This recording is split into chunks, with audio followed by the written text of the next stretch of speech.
be agreed to. I call a member for Grainler. Here. Thank you, Mr Deputy Speaker. And I rise to oppose the Omnibus saving bill and to support the amendment moved by the member for Jagga. When the history of the Abbott and Turnbull governments is written, their record will be one of unceasing attacks on those Australians who have the lowest incomes. Whenever this government feels that it's losing control of the agenda, it makes a show of targeting people on welfare. It operates on the motto, when in trouble, attack the poor. The Centrelink debacle, the refusal to stand up for penalty rates, the pension change that took place in January, and the mothership of cruelty under this government, the 2014 budget. And the bill before us is the latest example. It is an attempt to sneak through many of the unfair changes from the 2014 budget, changes that were not only rejected by Australians overwhelmingly, changes that cost Tony Abbott the Prime Ministership. The impact of the cuts and punitive measures in this bill would be felt right across the country, including in my electorate of Grainler. Young people, new parents, low and middle income families, pensioners, elderly migrants, these are the people who will pay the price for the government's economic policies. Those opposite know that there is actually a human cost to these cuts, but it's a cost that they willfully ignore. They'd rather give big businesses a $50 billion tax cut than help single mothers keep food on the table. They'd rather withhold financial support for unemployed young people than crack down on big corporate tax evaders. And if anyone has the courage to complain, as happened to people in my electorate of Grainler, then the government's response is to vilify them and attack them. No wonder this government is in such trouble. No wonder the member for Warringah is stalking the Prime Minister. Labor will never turn our back on vulnerable people. For us, it's a fundamental principle that it is the role of government to maintain a fair social safety net. That you judge a society not by how it looks after its billionaires, but by how it looks after its battlers. We also believe, as an article of faith, that the government owes basic respect to all of our citizens, wherever they live, however they vote, and whatever their bank balance. This bill targets families. It has in it cuts to family tax benefits, cuts that will leave a typical family on $60,000 around $750 a year worse off. 1.5 million families will be worse off through the loss of their end-of-year supplements. That's $726 a year per child each year for Family Tax Benefits Part A and $354 per family each for Family Tax Benefit Part B. On top of that, single-parent families will lose their Family Tax Benefit Part B entirely when their youngest child turns 16. A single-parent family on $60,000 with a 17-year-old child in high school will be around $3,300 a year worse off. Just think about that. A family on $60,000 a year being $3,300 worse off. Overall, the cuts in this measure would affect at least 4,000 families in my electorate of Grainler. This bill targets parents. It has in it cuts to paid parental leave. 70,000 new mums with a median income of $62,000 would be $5,600 worse off on average. As an example, a retail worker who gets 8 weeks paid leave from her employer will only have access to 12 weeks from the government instead of 18 weeks. This new mother would have 20 weeks of paid leave at home instead of 26 weeks, a loss of some $4,030 in support.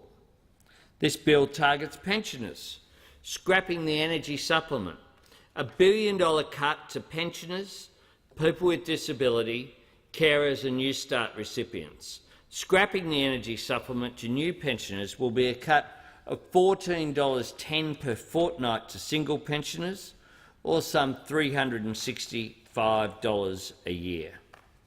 Pensioner couples will be $21.20 a fortnight worse off, or around $550 a year worse off. This bill also targets young people, a 5-week wait for New Start, forcing young people under 25 to live off absolutely nothing for 5 weeks before they can access income support. How are these people supposed to afford food? How are they supposed to afford shelter? How are they supposed to survive during that period? This government doesn't have an answer to that. This is draconian measures put up by a government that simply don't understand that not everyone has a rich mum and dad to look after them. A lot of people in those circumstances are out there surviving by themselves, and to cut them off from all income is just extraordinary. There are cuts to young people between the ages of 22 and 24 by pushing them onto a lower youth allowance, a cut of around $48 a week, or almost $2,500 a year. How are they supposed to travel to search for work for a job interview with no income? Those opposite have no answers. If this government was serious about the welfare of young unemployed people, it would invest in them, invest in their education, invest in their training to make them job ready. It would embrace its responsibility to act in a positive manner to help people find their way into work so they can become productive members of the community. This would be good not just for the individuals, but is good for the economy. Because the earlier you intervene to provide that support, the sooner people will be earning income, contributing tax, boosting the national economy. But instead, this government has a punitive approach, a narrow-minded approach, a short-sighted approach, and an ineffective approach. Those opposite say that people can just survive by getting money off their parents. They just don't get it. This is the nation of the fair go, and we must simply not allow the accidental circumstances of a young person's birth to prevent them from achieving their potential. The bill also targets migrant pensioners. It cuts the pensions of around 190,000 migrant pensioners by limiting the amount of time they can spend overseas and still get their full pension from 26 weeks to 6 weeks. Now, across my electorate, in places like Marrickville, where I live, there are a lot of Greeks who came here post the Second World War, have worked their whole life, who go back to see relatives. In Leichhardt and Haberfield, you have the Italian community. In Petersham, you have the Portuguese community. In Ashfield, the Chinese community. In all of these areas, there are substantial numbers of pensioners from migrant backgrounds. They are proud Australian citizens, but they still honour the heritage of their birth. They help care for loved ones, visit relatives and maintain cultural ties. The government's lack of care for low-income earners is made worse by its disturbing response to criticism. Earlier this year, I did a press conference in my electorate. I stood up with two people who are impacted by this government's Centrelink debacle, where they sent out robo-letters to people threatening them with action unless they paid money back. In many cases, it was just wrong. People like Tony Barber in my electorate, diagnosed with cancer in 2010. He went on sick leave from his employment while he was receiving chemotherapy. He survived, and in January of 2011, he went back to work. An honest young man in his 20s, contracting cancer, dealing with it, and immediately, as soon as he could, going back to work, because that's the sort of ethic that is there in his family.